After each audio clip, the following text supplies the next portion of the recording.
Hey everyone, welcome, welcome. As we wait for a few people to get up on here, just checking the sound, making sure we're good. Marissa, can you still hear me okay and see me okay? Yep. Good, Yes, I good, can. awesome. So just give everybody a couple of minutes to get on here for a moment, and I'm going to mute for just a second because I need to yell something really quickly.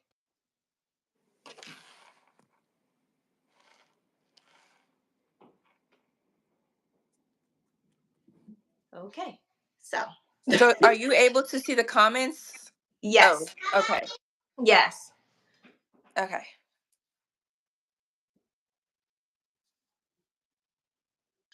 Okay, so yes, I can see the sound. I mean, I can see.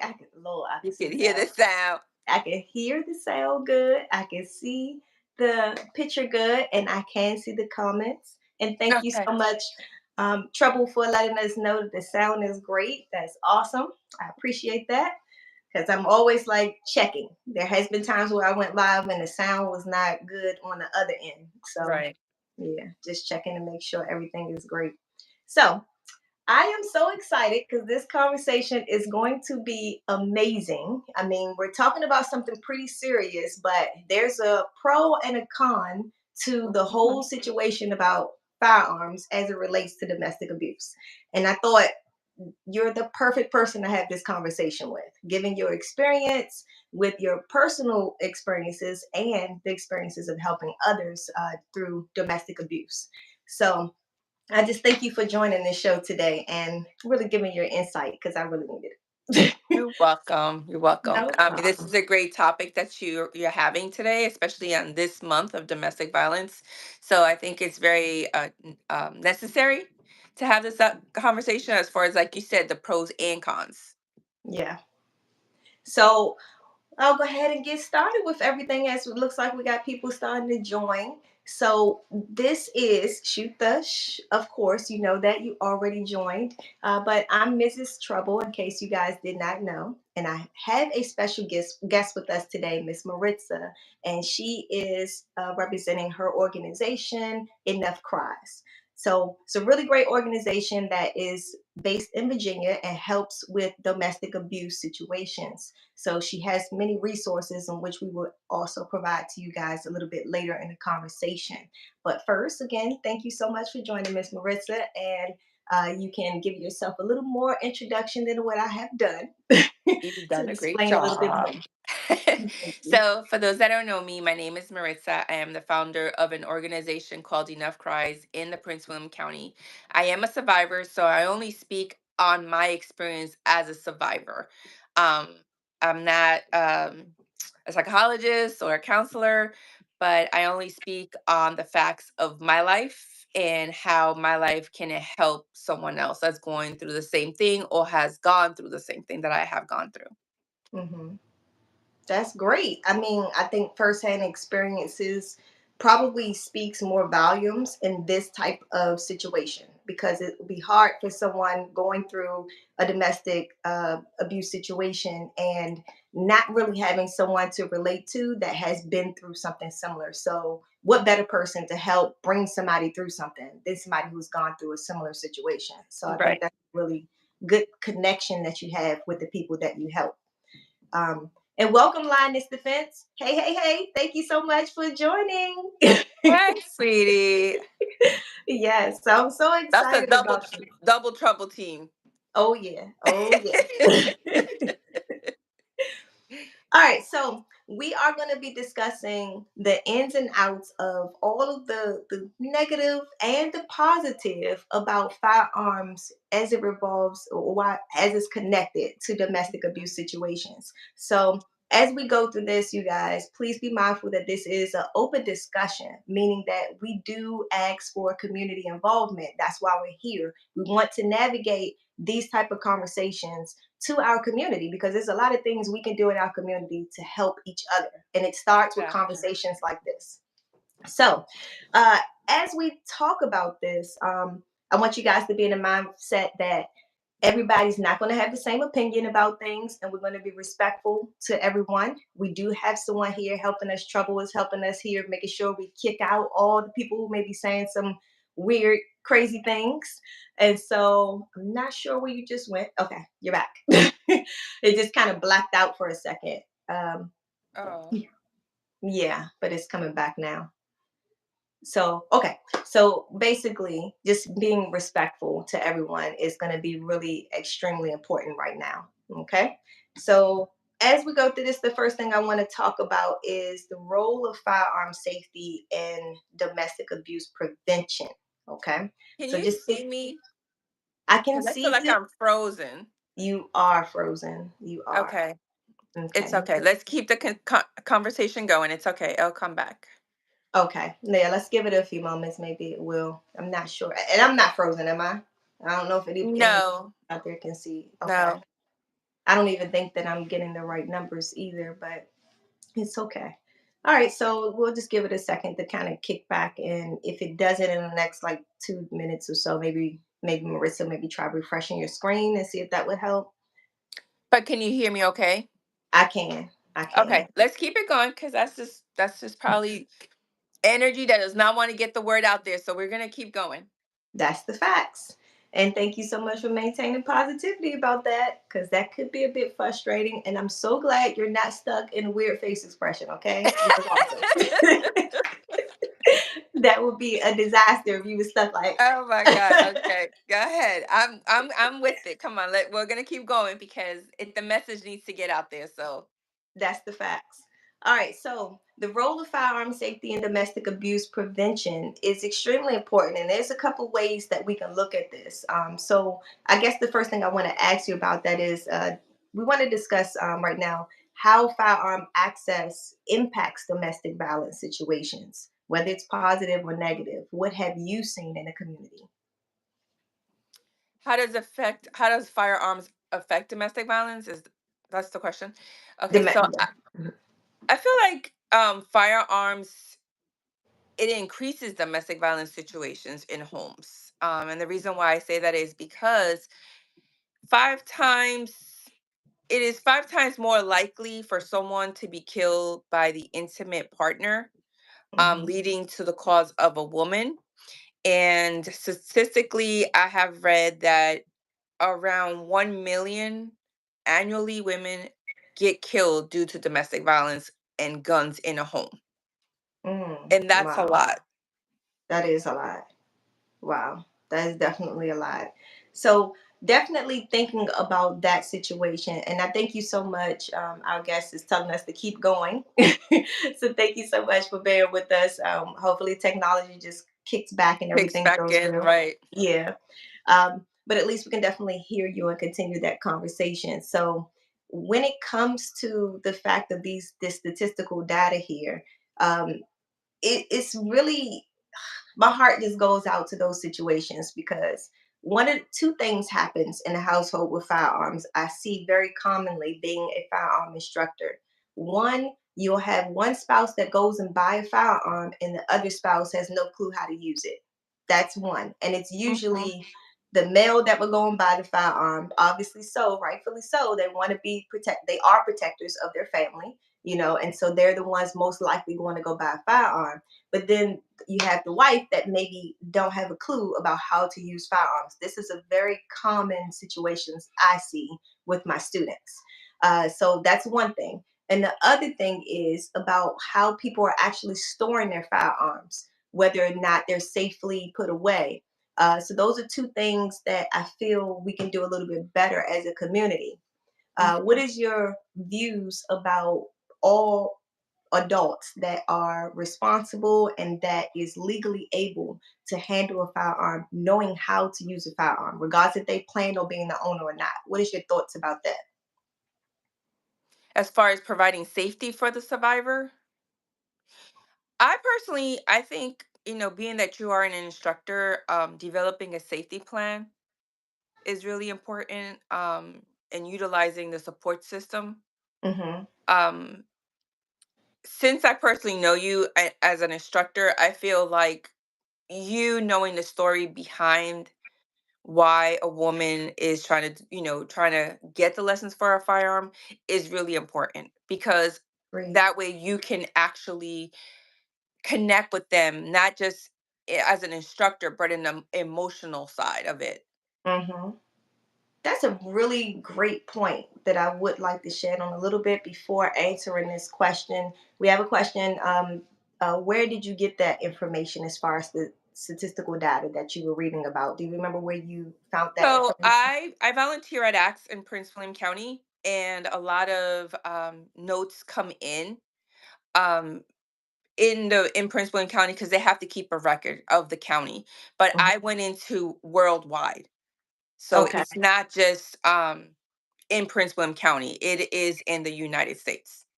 Okay. Okay. And can you tell our listeners what is ACTS? ACTS is a organization that is provided in the county where they provide food, they help you get shelter, they provide bedding, clothing, different resources for survivors or anyone in need in the community. So every community has one. Hmm. Um, the one in Prince William County is called ACTS, ACTS. Okay. Okay. And I see DMV renovations. Welcome, welcome. You asked or said red flag laws help with this, right? So I do have to answer that question about red flags being a help in this situation. You're absolutely right. I'm gonna save that for a little bit down the discussion here. I will go back to that. But yes, remind me if I haven't said it here in the next probably about maybe like 10, 15 minutes. But I do want to touch on that, but I want to go back to that point that Marissa made about me being a firearm instructor and me making a connection with my students. That is something that I take much pride in. Anybody who does training with me, I'm sure you can understand and attest to the fact that I'm asking you, what is your purpose of coming to the range? What is it that you're trying to obtain by dealing with firearms right now? And so these are the questions as a firearm instructor. I do take the time to make that connection, especially with my women students, because it is more of a connection with emotions a lot of times. Hmm. And we're more easily to express that than guys, I find. And I can make that connection with them and kind of meet them where they are. And I have very rarely, I have come across some women or people that I have decided to say, I refuse to do service with you right now. I really think that you need to take some time for yourself to Yes. deal with this. And I don't have a problem with that, denying someone service. And as firearm instructors, I know that can be a bit, put you in a weird situation. But we have to be real. The thing Right. is, our goal is not to train someone to unalive someone. Our goal is not to train someone to go out there and ultimately be the person that's causing the damage and havoc in our community. Our goal is to help our students be able to have the means to protect themselves. Protect. Yes.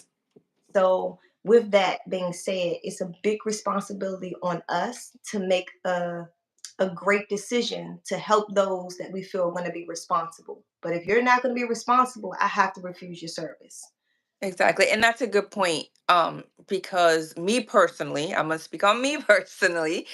Um, I'm thankful that at the time that I was going through what I was going through, I did not know how to protect myself Hmm. because mentally I was not stable. Yeah. And I don't know where I would be, honestly, if I knew how to use a firearm, because I'm 100% sure I would have used it for just in general, just to finish up what was tearing me down. And I Hmm. say mentally, I was not there. I was not going to be able to make the right choice because I gone through so much. Now that I, know the safety of Hmm. a firearm, and I'm glad I've connected with amazing instructors that teach you how to defend yourself and when to use it and when not to use it. Um, and I'm in a better state, mentally, that helps me out a lot, feel secure that I can protect myself if I need to.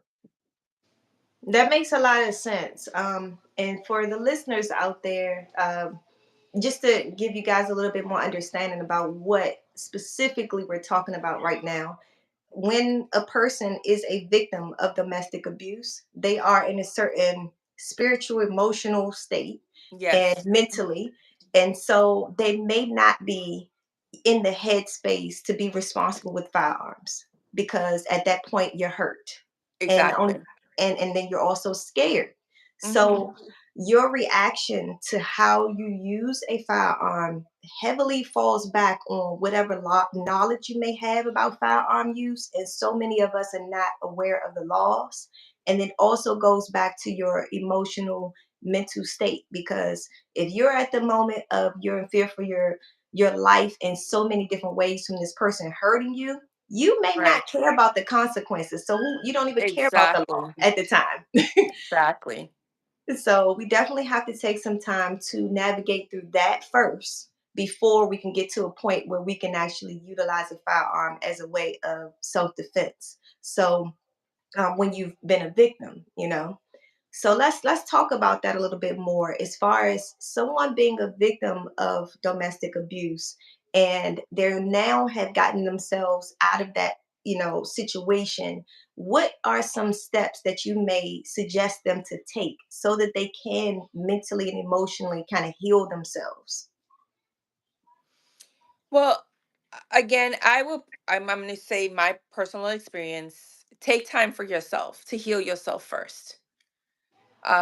Remove yourself from the situation as soon as you can, because a lot of people cannot remove themselves and don't have a plan.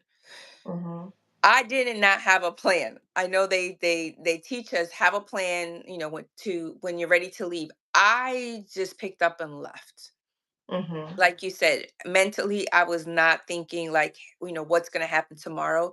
I just knew that I had to make a decision today. Um just pretty much prepare yourself for the worst because you're going to go through the worst. Yeah. And it's not easy, but teaching yourself, looking for supportive group, getting knowledge on what to do.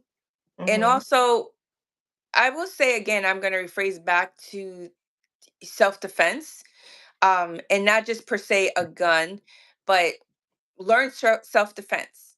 Go to a class. They Yes. have free classes for women and men for self-defense. Hmm. And they're offered in every community. Again, at least that's, if you're not really too sure about a firearm, then take a self-defense class. Yeah. There are more ways than than anyone actually probably thinks about Thinks about immediately. it. Yeah. Yeah. To defend yourself. I mean, number one, the first thing is just being diligent and knowing your Your surroundings, surroundings. reading the room, basically, Hmm. understanding people's, reactions to things. Um, and so what I would like to say about that is that's the really the first step, being aware of your Aware. surroundings. Yes. Yes. And then after that, you do realize that everything and anything can be a weapon. I mean, honestly, a chair, a pencil, your fist. Your It's keys. I your used to, keys. up to this day, I still put my keys like when I get out of my car. And I would Mm-hmm. say, even though I have a concealed to carry, uh, it's really hard for me to carry it. I'm still a little nervous about it. Yes. So one thing that has embedded in my head was use your keys as a self defense. Put them in each between each finger. And Yes. I walk around with my holding my keys and between I have 4 keys in my kitchen and just put them between my fingers. Yep. That definitely. That alone is a weapon. Yes, I have definitely been taught the same thing. And for a good while, I walked around with my keys like that. But most of the time, I at least have them in my hand just so I'll, readily be able to get to them and things. But yeah, that definitely is a great tool.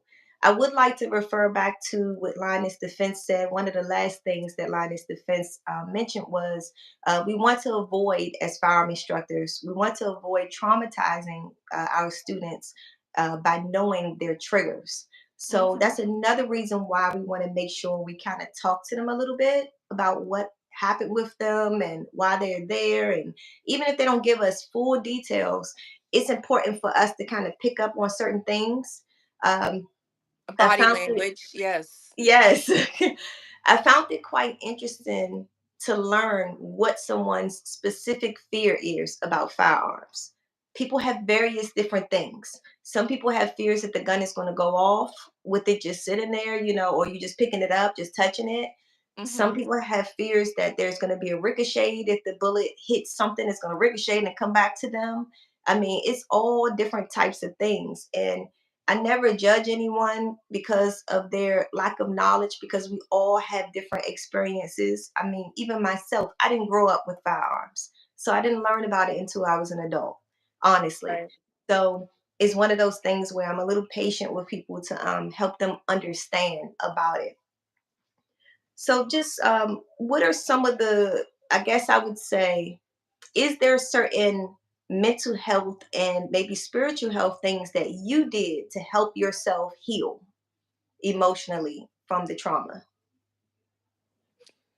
Um, Not necessarily. I was raised in church, so I constantly had a mental battle with God as to why.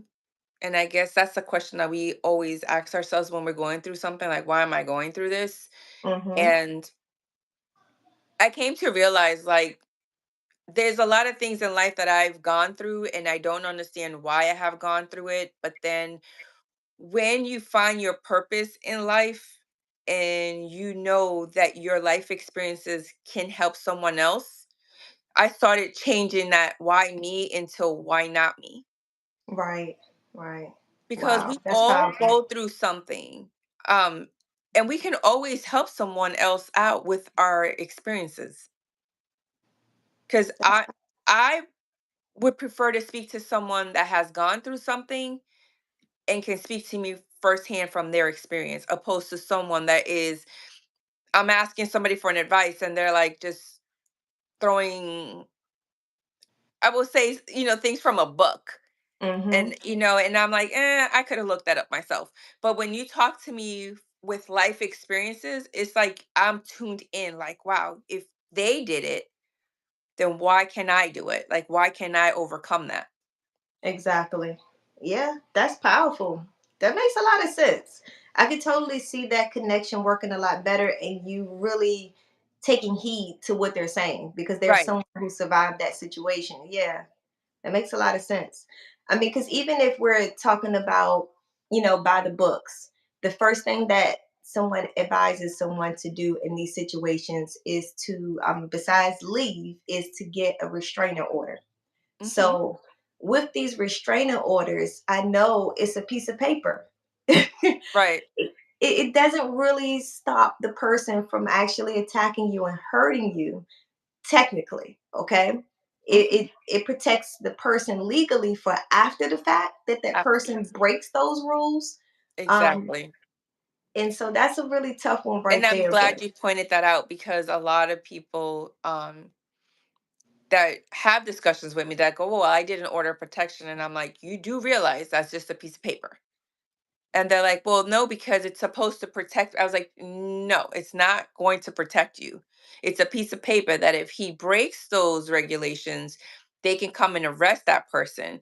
But be mindful that that person, when they come out, they're going to be more outraged because you locked them out. You locked them up. mhm, So again, you have to learn self-defense and learn how to protect yourself, especially if you have a family. Protect yourself and your family, because my experience working with the county is a lot of times we do an order of protection and that individual comes back and kills the victim. That piece of paper only allows them to say, okay, well, this is where we're going to go first and looking for this individual because there was an order of protection on that person. wow, that's So really it's sad. not like they're gonna go searching for anyone else. They're gonna go straight to that person because you did an order of protection on that person.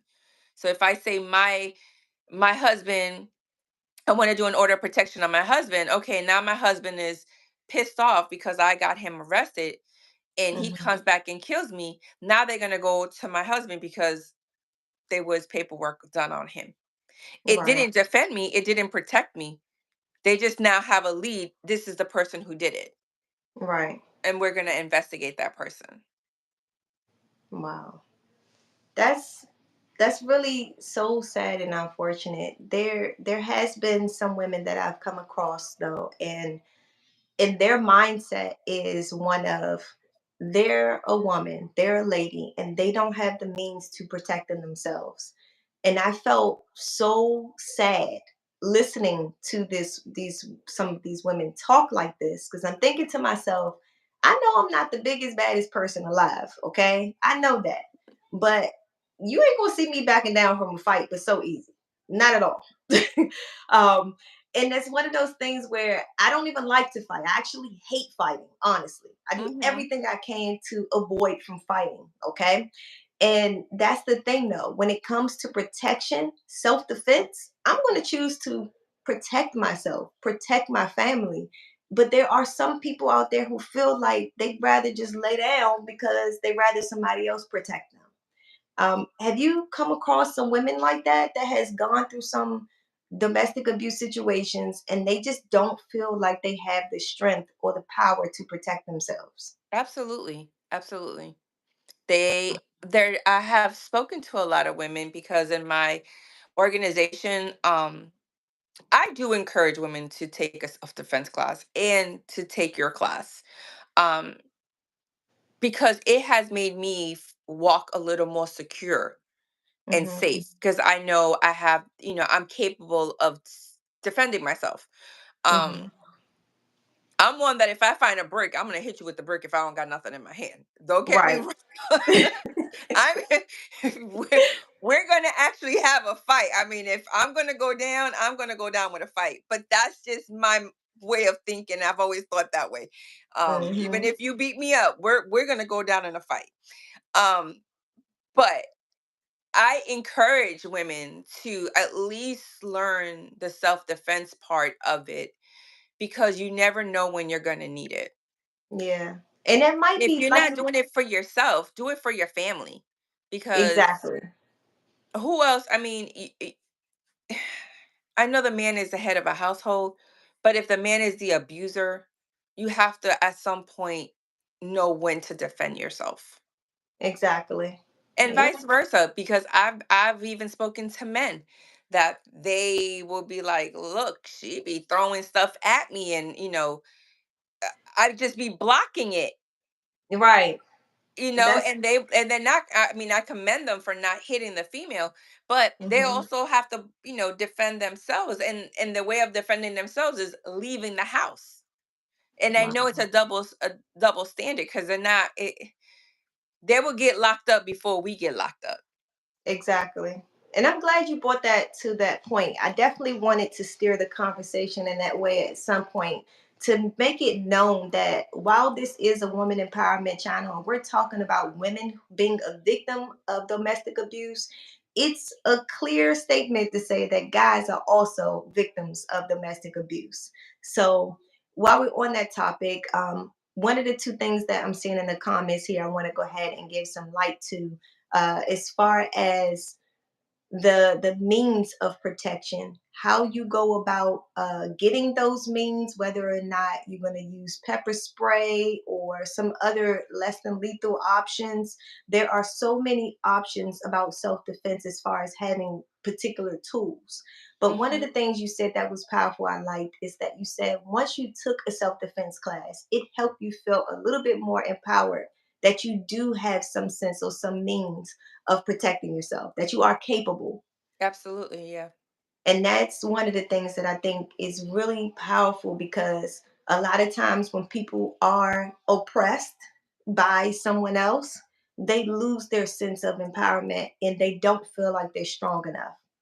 And Right. so, in every sense of the word, whether it's spiritual, mental, emotional, physical, and that's one of the things that is very, that's such a deception. It's a Hmm. lie. Right. I'm reading the comment where line defense says pepper spray and taser are options, and that's very true. If you don't feel comfortable with a firearm, then get a pepper spray, enough time for you to run and seek help. A taser, again. And this is not just at home. This is outdoors, like when you're going to the store. Because Mhm. I'm very observant. A couple of times I left Walmart, and I can see in the corner of my eye that someone is following me. So I Right. would have to go right back in the store and see what they're trying to do, or ask somebody to walk me to my car. Yeah. So again, you have to be very observant. And I'm saying, like, what if I, go to my happen to be at my car and I get attacked? Again, I don't carry. I'm still going through that fear of having it on me. Um, Mhm.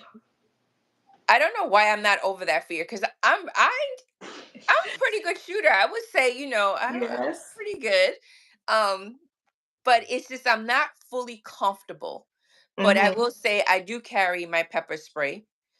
Well, we So definitely got to that'll work give on me enough that. time. I know we do, we really do. But I have my pepper spray to give me enough time to run and get the Yeah. help I need. So I mean, I want women to feel comfortable just carrying certain items that they can defend themselves, Mhm. because we're never going to defend ourselves as a man. If a man is being attacked, he's much stronger than us, so he is going to be able to defend himself. um Mhm. but I feel as a woman, we need to at least, carry something on us just in case. Right. Right. I feel like one of those things. Oh my gosh, this happens to me so much. There's times, I carry different items, if I can't carry my gun, I'm carrying something else. Or even if I am carrying my gun, I'm always carrying something else too. One of those items. And I'll go places and I'm like, oh shoot, I gotta go to the car so I can take this thing off or put this thing up because I'll Right. You forget. forget. I will forget because I'm always carrying something with me because I just feel like you said, I always have to have something. So Mhm. I mean, there was times where I worked on post, a military installation, and obviously I couldn't carry any weapons on post. What I decided to do, because I worked in the evening, I got off of work late and had to walk over to the parking lot, and I mean it's on post. How dangerous is it on post, right? But I Mhm. still felt unsafe, so I actually decided to carry around a screwdriver. I Okay. literally carried a screwdriver because I knew that was something they're not going to stop me about or whatever. I can actually have that with me and be okay. I carried a screwdriver. So the same thought process about those keys, but that was something that I can get through the guards and carry in my car with me in case I ever need it. And it just made me feel a little bit more safe because I couldn't carry Right. my knife with me. So Right. yeah. So let's see. We're talking about pepper spray and tear gas. Oh, we already said not tasers, not tear gas. Oh my gosh. I didn't know there was Regular. a difference. I didn't know that there was a particular pepper spray, because I'm reading it says freeze positive Freeze P. plus P. Okay, thank you, Echo, for putting that out there. That's something I'm gonna have to look into. I don't know Right. much about that. Yeah, I'm gonna have to look into that. I have a pepper spray class in December.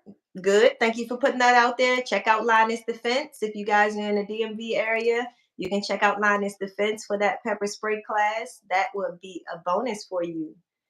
Okay, and someone, Echo is saying they were a deputy for 12 years. Most men won't be phased by regular pepper spray. You find it at Walmart. Okay. I would Okay. definitely. I Thank have you. seen. I feel like I've seen that freeze plus P. I have to remember that to look that up and get that. Okay, so Drew said, "What scares you the most about carrying a gun?" That's a good question, Drew. Oh, okay. So I have the fear that because it's on my waist, that if I'm sitting down, it might go off. And I know Oh. those are not facts, because you got to pull a trigger for it to go off. But mentally, it's like, if I sit down, I'll be okay if I'm standing. But if I Hmm. happen to sit down, it's going to go off. Oh, okay. And that's Okay. something that I got to get over, because I know that is not accurate. Um, I can help you with but that. in Yeah. due time, Drew, I will I'll get through it, and I'll let you know. Yeah.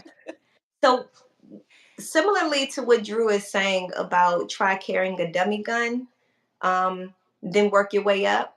I would suggest just even carrying your own gun around the house and not having it loaded, Loaded. Okay. and do that until you feel comfortable.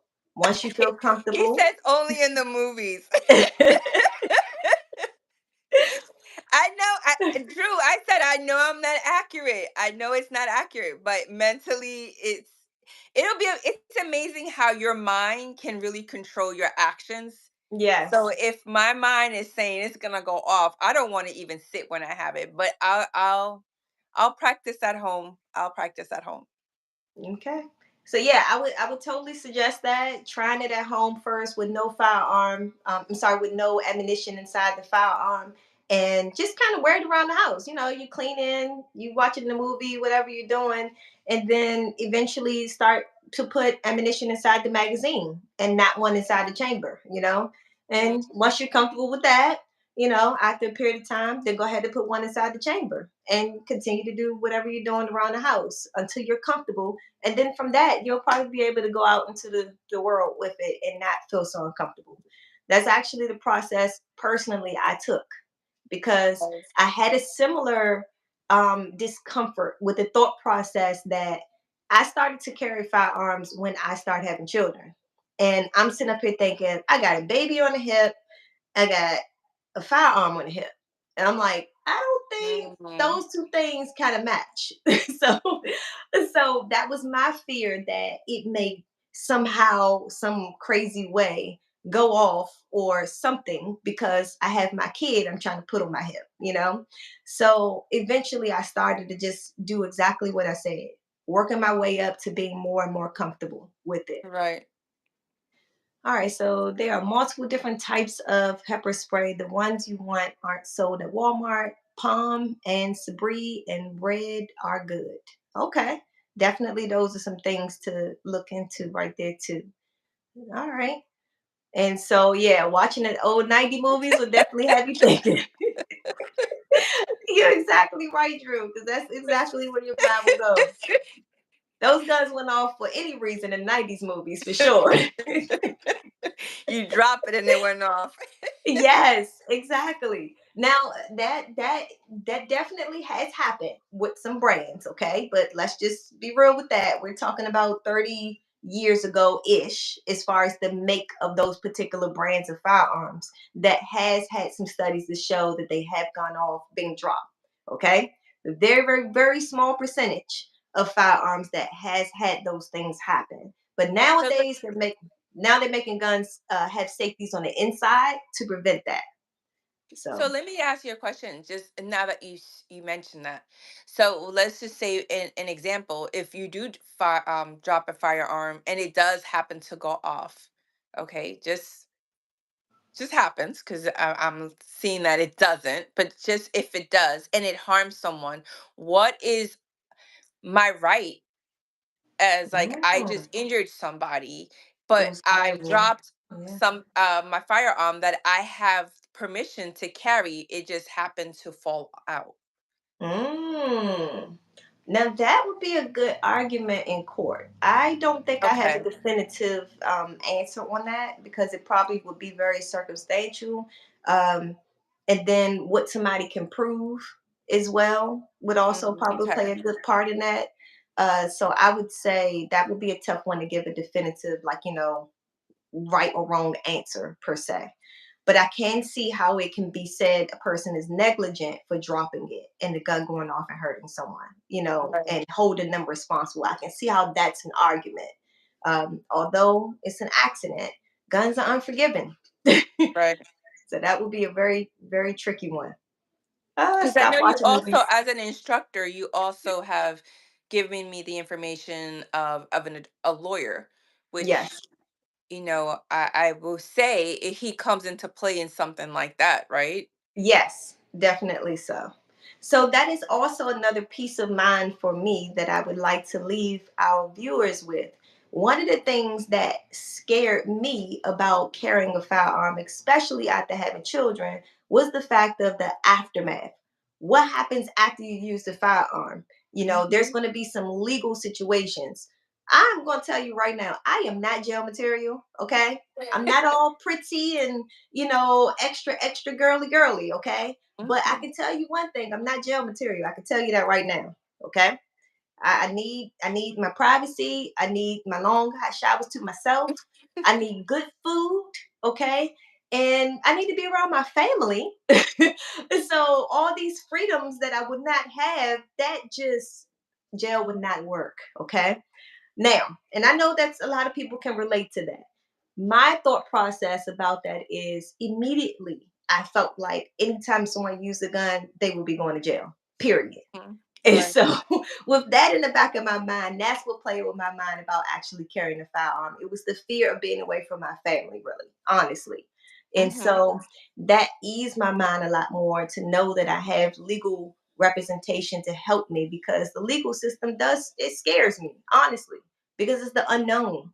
It's the Right. thing that I'm not, I learn more and more every day, but that is not an area where I say I'm an expertise at all. So definitely knowing how to use the gun is one part of things. Knowing how to safely handle it and deal with it is another. And then also understanding to actually have that legal representation for after is so important. Right. So Yeah. important. So let's see. Echo. So I know we were talking about the Sabree pepper spray versus the freeze plus P. Um, Which okay, I I'm gonna see. look into it tomorrow. I think she said at Yeah. Walmart. Yeah, I'm just curious if the police carries it, is that something that we can actually get access to? Is that something that people can actually get, honestly? Well, you say Walmart, so I guess we should be able to get it. All right, so let's see. Somebody said those are shotguns that are malfunctioning that does that. Oh, as far as malfunctions when people are dropping it, that's what she's talking Oh, about. okay. Yeah.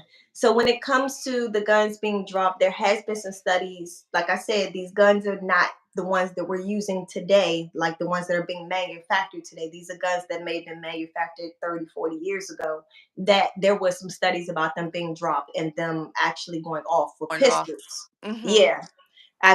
I've actually looked into some studies about that, and I can't tell you the brand name, honestly. I really can't. But as I said before, though, they have the manufacturers that are manufacturing these guns, today's standards, they have internal safeties that doesn't allow the gun to go off unless the trigger is actually being squeezed. All Okay, right. so you can't get it at Walmart. You have to get it on Amazon. The pepper spray. Okay. Okay. So that's good to know. So I'm definitely going to look into getting some Sabree and the freeze one. Definitely.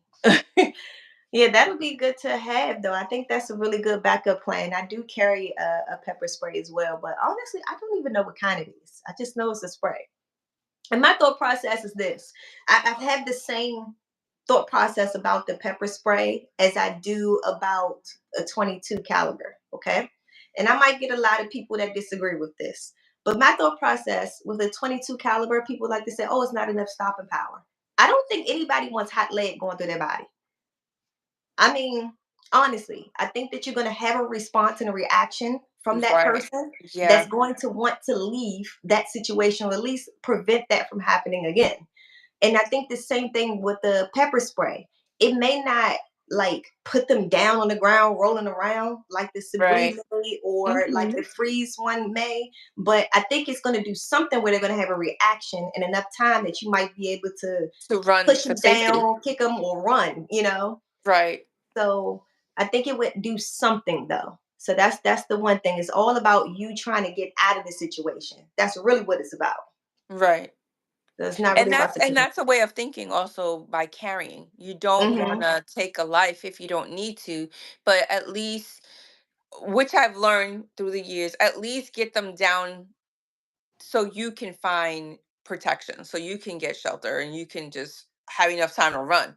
Because Hmm. I at one point when I started learning how to shoot, I can't speak for everyone.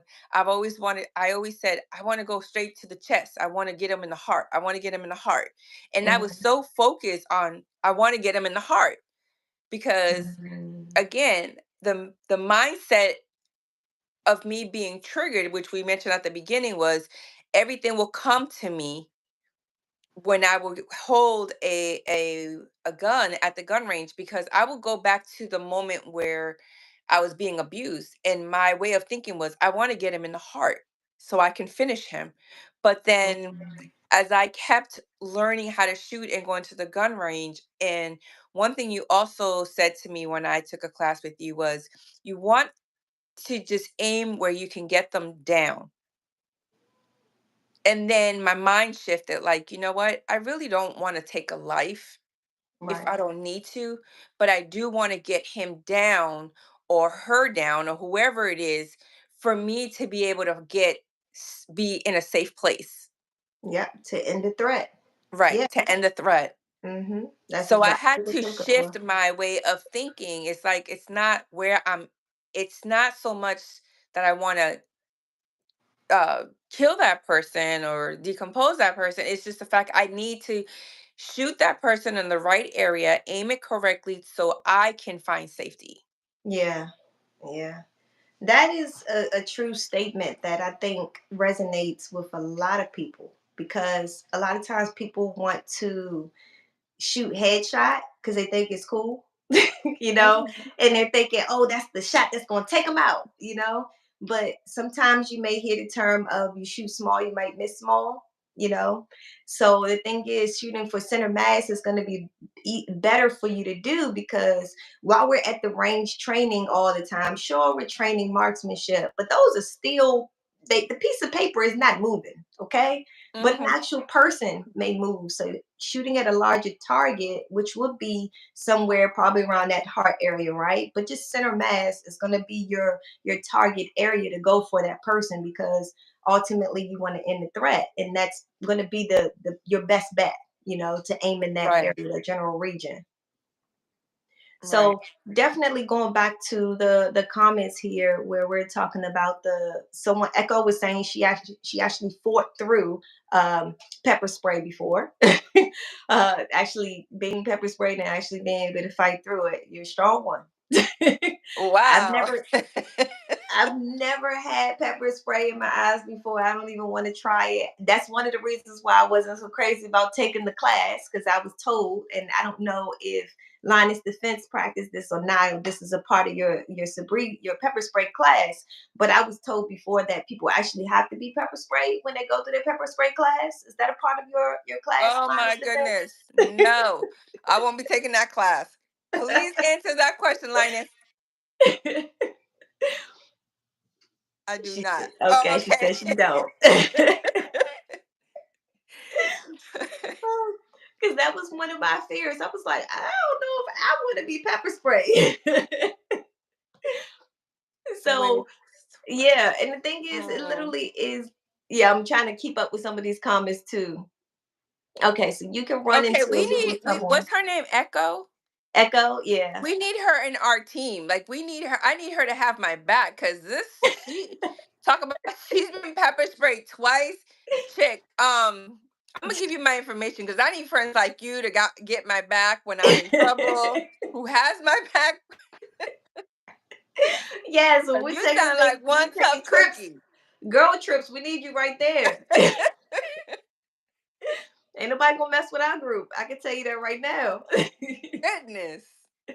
Oh, she was a cop. Yes. Okay, okay, Yes. Oh okay. man. What? Did somebody say tear gas isn't that bad either? What? Ray, come Oh on, man. my I ain't messing with God. no tear gas. Mm-mm. I done heard stories about soldiers going through training and being tear gassed and the situations that happened after that. Wow. And Ray was a Marine. Okay. Well, that explains it. Yeah, that explains it. That Yep. explains it. Military people have to go through all this training. So kudos to you guys. That's why I didn't join the Yes. military. Yeah, exactly. I'm So definitely not. Ray, hoorah for you. Yes. You guys come, y'all cut from a different cloth. I'm gonna tell you that right now. Exactly. All right, so let's see. Lots of love from the Caribbean. Okay. Trinidad Tobago. Okay, okay. Thank you guys. I Thank you, appreciate it. Anthony. Thank you for joining in. I appreciate it. Yeah, definitely. Marines, y'all got it. Y'all got it for real. One of the things I love about the Marines is anytime that I've ever encountered a Marine before, they know how to shoot.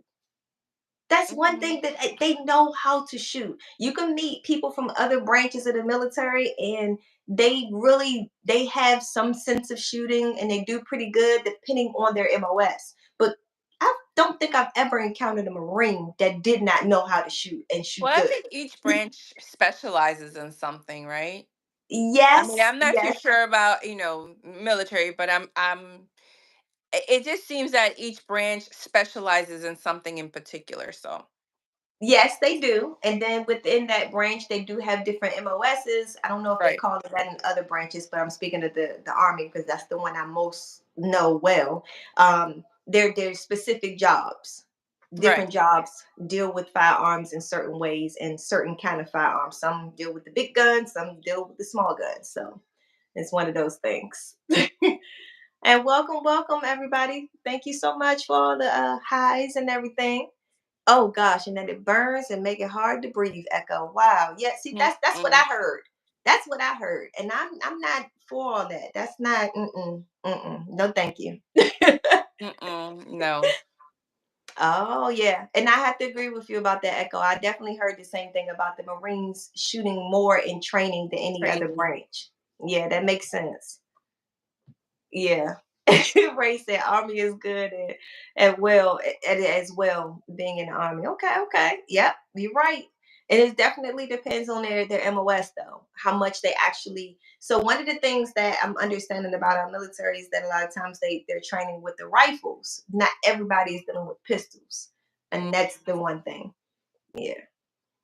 All right. So yeah, when it comes to the whole pepper spray thought process though, and we understand some certain brands. Thank you guys for putting that out there. So now me and Maritza got some research to figure out which ones we want to get, honestly. We probably both need to take Linus defense class in yes, December. I am Yeah, gonna take that class I definitely am interested in since learning she's about saying that. we're not gonna be spraying paper spray on ourselves. Whew. Yeah. Yeah, thank you for that because that definitely would have deterred me. I think she said in December, right? I'm not sure. Linus, you said in Yes, December. yes, she did. Okay. Yeah. Okay.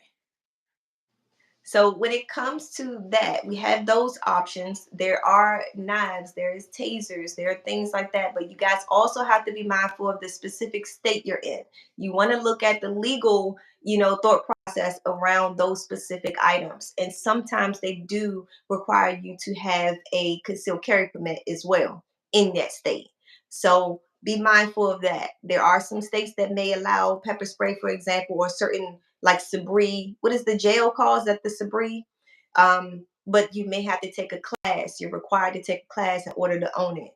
Certain little stipulations like that. So you have to know the Hmm. laws of your state when it is pertaining to those less than lethal options. Um, I know, like in Virginia, they don't allow batons. So, and I know that's crazy because Virginia is like, oh, gun holding place here, but batons is a no. Like, what? Mm, You can't have a stick, but you can have a gun? Like, that sounds it's, crazy. it does. It does when you think about it like that, but you have to know the laws of the land in which you are in. So, Wait, so hold on, back up. So if my bat in my car, I can't have a bat in my car? no, I said baton, not a bat. Oh, okay, okay, got you, Actual got baton, like, like basically what the police may you. carry, Right, one of yes, those. Yeah. okay. Yep. All right. But So that's let's like see. having a bat. It's like having a bat. And see, that's my thought process about anything can be a weapon. And that's why I thought if I can't carry my knife on post, okay, then maybe I can just carry a screwdriver. That'll work. With enough force, it's gonna break skin. And Right. that's what my mind thought about that. So it's technically not something that's a weapon, but it could be used as one. And so that just made me feel a little bit better about being able to go back and forth on my own. Okay, All there's right, a so question. You want to read that one? Made Woman 23. okay, yeah. Do you feel like everyone should carry because it's our rights? Oh, that's a good question. Thanks for asking that, Med Woman. Um, no, honestly, I don't. I don't because everybody is not responsible. Mm-hmm. And I would want people who are responsible to be the ones that are carrying. The mindset of a firearm owner should be one that takes responsibility for themselves and their own actions. We can't control what other people do, we can only control what we do. So if your reaction to a situation is to the extreme because someone's pissed you off, or you were so afraid, but afraid in a very unhealthy way, then maybe a firearm might not be the best option for you. So just taking that in consideration. But everybody should definitely defend themselves, but not necessarily always by the way of firearms. Not everybody should have a gun now. That's a good question though. Yeah. What's your thought process on that, Maritza? I feel the same way. I feel that not everyone should have a firearm because not everyone takes responsibility for themselves. And I think a Hmm. lot of people are under the impression that all firearms kill, and that's not a fact. It's the person who is controlling the firearm that's killing. So if you're Yeah. not mentally stable and you're not Hmm. carrying for the right reasons, that you should not be carrying. Correct. I agree with that. I definitely agree with that. So when it comes to the right reasons, we have to think about what those right reasons could mean. So the law is one thing, right? But morally is another thing. Right. Sometimes they match and sometimes they don't. So I feel like a person has to have a good moral compass, but then they also have to have a good understanding of the law so that they can properly stay within those rights. And Hmm. so that's why I'm feeling like not everyone should actually carry, even though we might have the legal right to do so. So I'm looking back at the comments here. Someone was talking about the target should always be out of focus. I'm trying to understand. Oh, I see. Before that, just remember focus on your sights, not your target. Oh, that's a good point, Ray. That's a good point pertaining to when you're shooting, because a lot of times people want to look at the paper all the time to see where they shot, and it'll make them actually shoot in a whole different spot than what they Hmm. intended on doing because they're focused on the wrong spot. Because the way the guns are set up now is they're usually right on point. So you actually have to put your front sight exactly where you want the bullet to go. Now, I've heard some controversy around that statement as it pertains to shooting tactically in a self defense situation versus shooting in marksmanship. There's a difference in how the shooting is approached. Um, so when it comes to that, a lot of times self-defense shooting, it's more of an aim and shoot, like a point at it and shoot, if you will, response. Whereas Right. marksmanship, the sport of it all, you have time to like work on your stance, work on your grip, work on your sight, and like really focus on your trigger squeeze and take your time. So those situations, yes, you definitely want to focus on your front sight. Um, and then when it comes to the self defense part of things, you're going to have to look at both actually. You need the front sight and the target. Yeah, and that does take some time for your brain to train to do as well. I will say that. All right. So someone Echo was saying as a woman, they would stay away from knives. If they're fighting someone bigger and stronger, you don't want to be that close. That's facts. That's Oh, yeah, facts. very true. Yeah, that's facts. Yeah. So sometimes when it comes to the closeness situation, obviously you can't avoid it if someone comes and attack you. So my knife is a backup for that. I'm not intentionally going to any danger regardless. It's my backup. It's never it's that's honestly what my thought process is about that. I just like knives. I do. But when it comes to that, again, I agree with you, Echo. I don't want to be close. I want to definitely put some distance. So that pepper spray definitely is a go-to for that Hmm. reason, giving me that distance, Yes. that would be a good option. But I feel like if I'm that far away, I probably could just run in the first place. So that's just my thought process about that. But everything is used in the purpose of getting away in the first place. So let's see. Echo said I saw an amazing tip with a bat. Okay. Put a sock on the end of it. If someone grabs your bat, when you swing at them, it will slip. Oh, slip out their hand. Oh, I like that tip. That makes sense. That makes a lot of sense. Did you get that, Maritza? Echo, echo again. I'm gonna reach out to you because I need you to. I need you in my circle of friends. I'm loving that tip. That is a great tip. Thank you. No, Mad Woman definitely made a good point. It's crazy to think that you can be 18 to join the military, but need to be 21 to carry a gun. Yeah, yeah. That's definitely a true statement that I feel is a little bit crazy when it comes to that. I'm like, man, they definitely they know how to work things. I don't agree with that either. I do think, yeah, I always thought that was weird too. You can be 18, join the military, and then have to be 21 to drink. I'm like, you can defend this country, you can die for this country, but you can't get a drink. Yeah, Yeah, that's just the system. yes, it is. Yes, it is. All right, so let's get back on point here. So, when it comes to domestic abuse and firearms, we understand now by having this conversation that some of the negatives about it is that obviously the abuser may get to the gun and use it, right? Right. We get that point, right?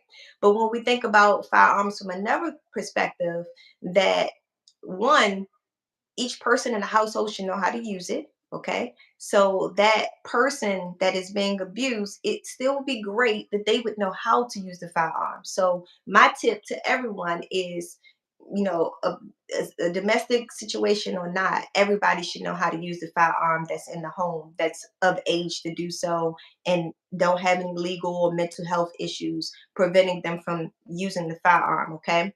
But that's my other point. And then the other point is making sure you have the knowledge to do so. So go out and get those safety classes. I know, if you're in the DMV area, you can check out Trouble Defense. I'll be happy to help you guys. You can also check out Linus Defense. She'll be happy to help you guys. Those are two sources that you guys can use in the DC, Maryland, Virginia area. We'll be definitely happy to help you with that. And as you see, Linus Defense also offers pepper spray class too. So you can get that as well.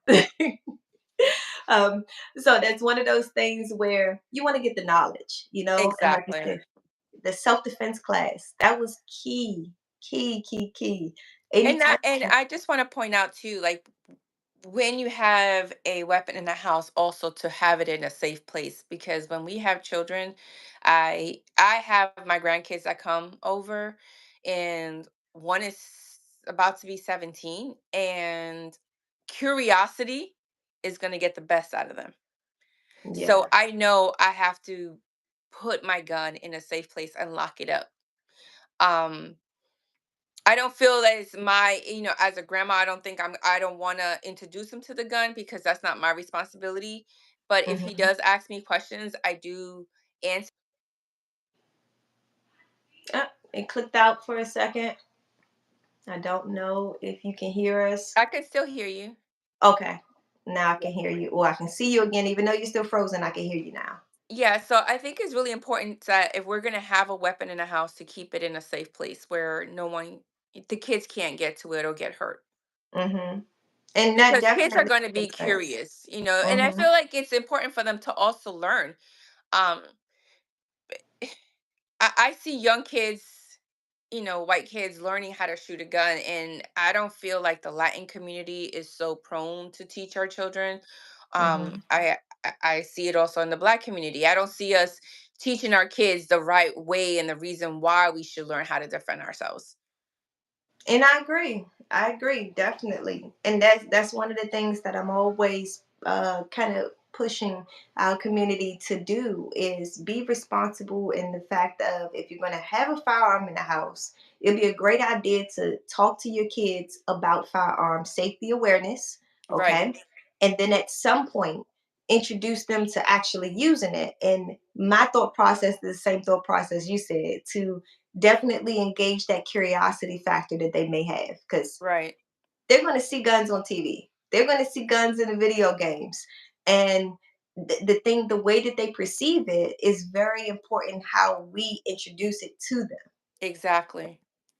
So it definitely goes a long way. You guys will probably save a life at the end of the day by doing that, because if your kid is having some certain perceptions of what the use of the firearm is, and then they see an opportunity and try to take things in their own matter and go and get your gun and use Mhm. it because they think that's the way it's supposed to be used, just Right. think about what you could have done for your kid had you educated them about what is the consequences of this gun being used. Yeah. So yeah, that definitely helps a whole lot. So So what is an age? Like, what a is good age a to good start. age to present to the kids, like, just to take them to a gun range? Because I noticed, like, when I've gone to the gun range, they've been parents there with their child, but is there a Hmm. certain age that they can start learning Yes. how to shoot?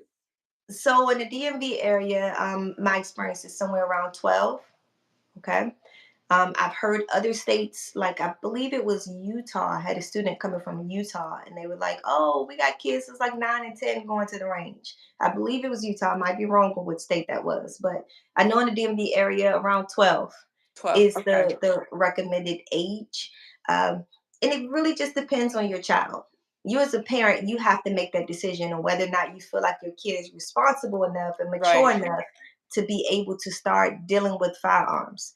Um, but at least start having the conversation. I mean, I had that conversation with my now 6 year old. When she was 5, when she was 4, we were talking about guns. We were talking about, this is a gun, and mommy and daddy uses it for work, and we help people learn how to be safe with it. We gave them all that talk, all my kids.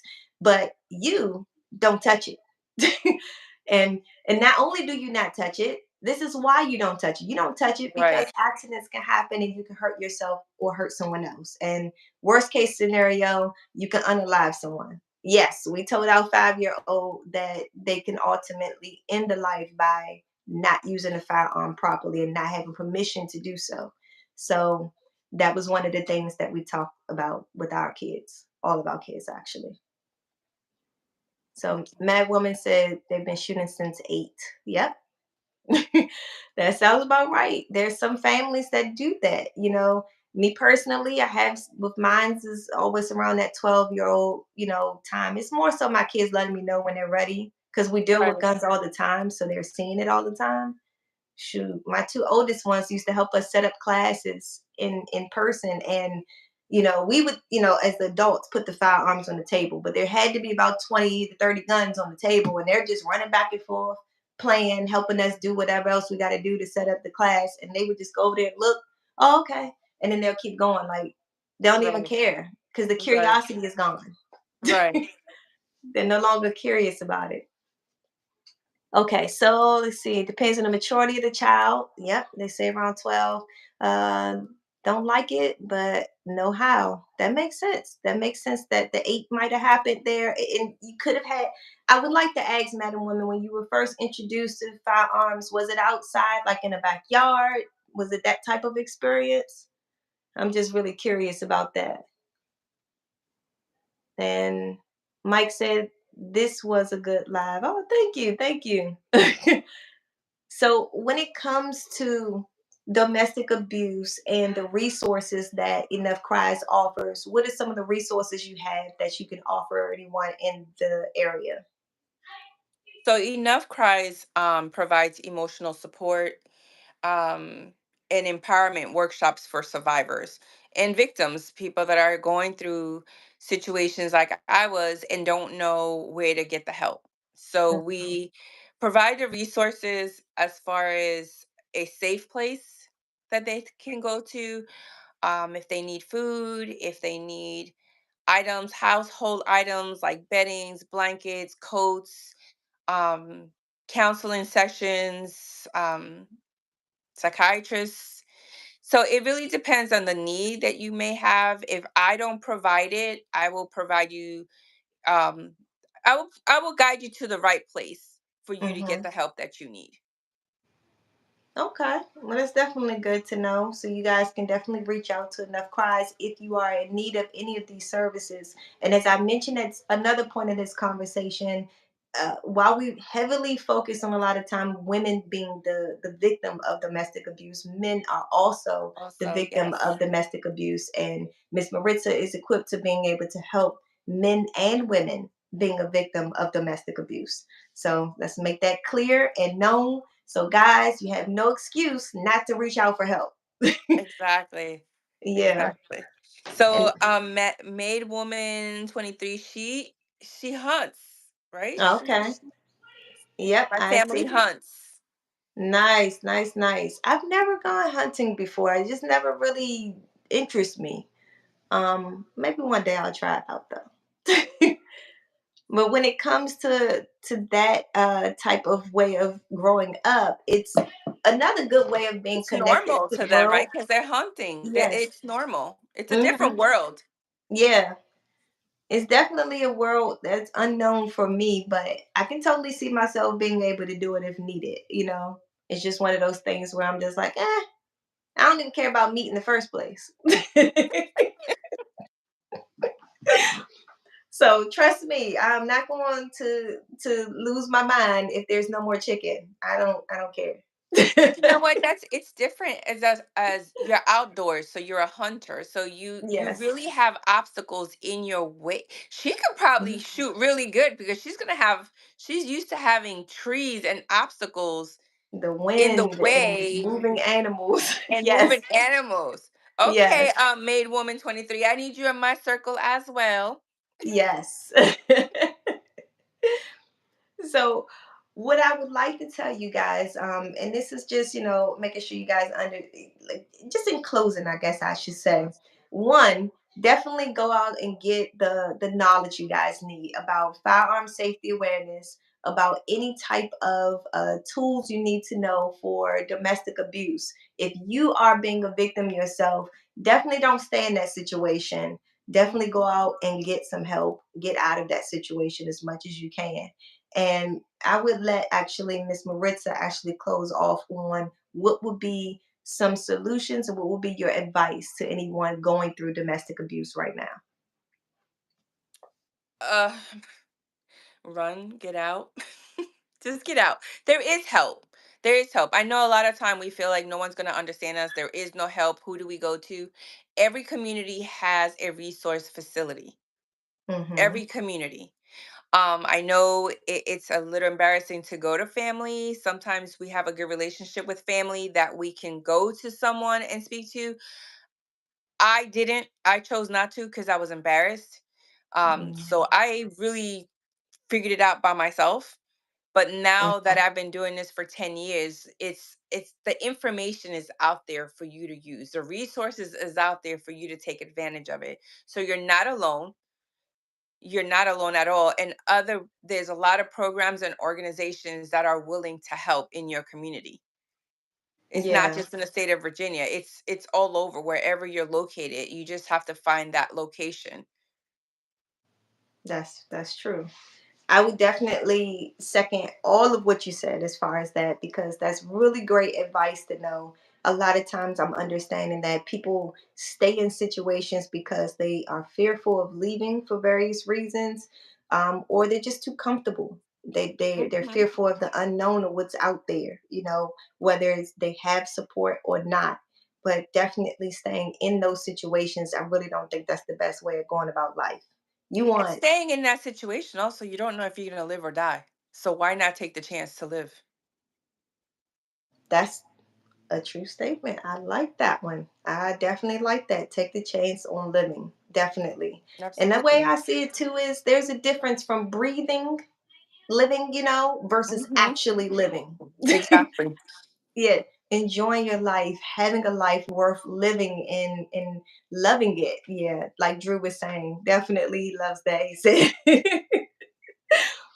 So, just in closing, as we close this important discussion, I want to leave you guys with a couple of thoughts here. So, let's remember that domestic abuse and firearm safety are deeply interconnected issues that require our collective attention. By staying informed and supporting survivors, we can help prevent violence before it escalates. Whether through education, advocacy, or providing safe spaces, we can each have a role to play in making our community safer. So, keeping this conversation going is another great way of what we're doing. So, take this conversation and leave with it, and help someone else and continue this conversation.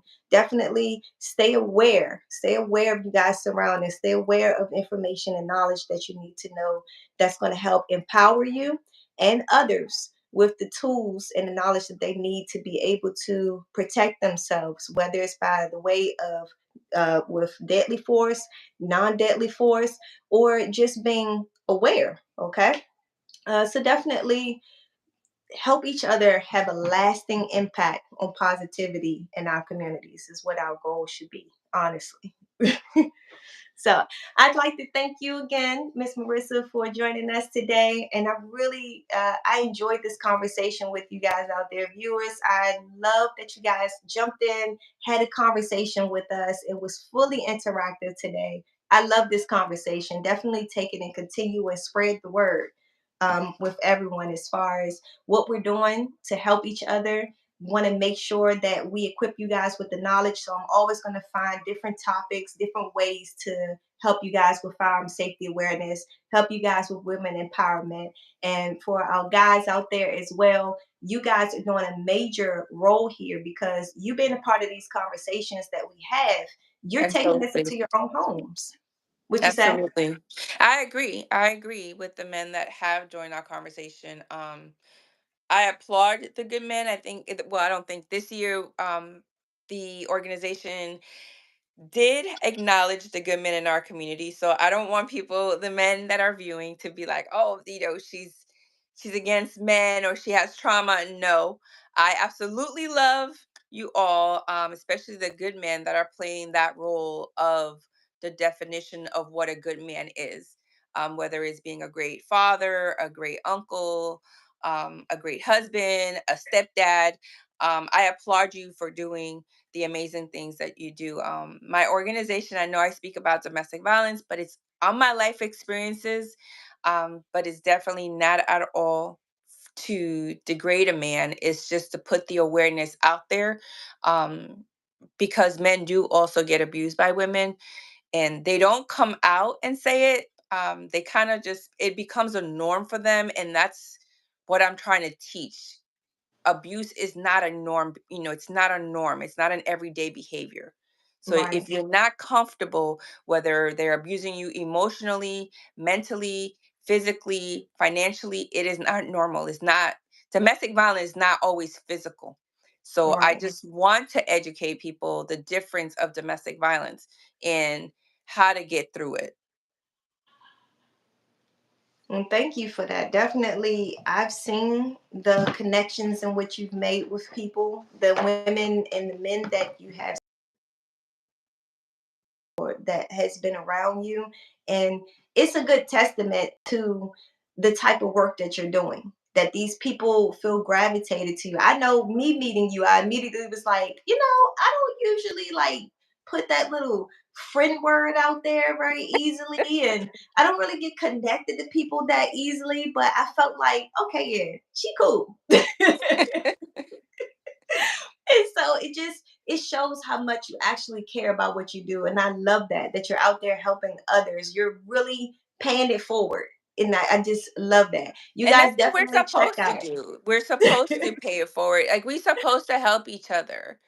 Yeah. And again, the experience that I have experienced in my past, it's not defining who I am. I Hmm. wanted to change that into a positive way to help other people, women, men, even our young girls, how to be loved, how we are deserving of so much greater and bigger things. Hmm.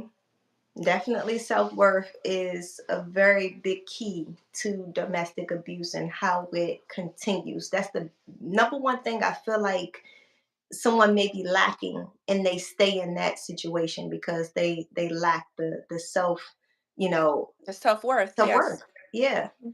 So it's definitely a great point when it comes to that.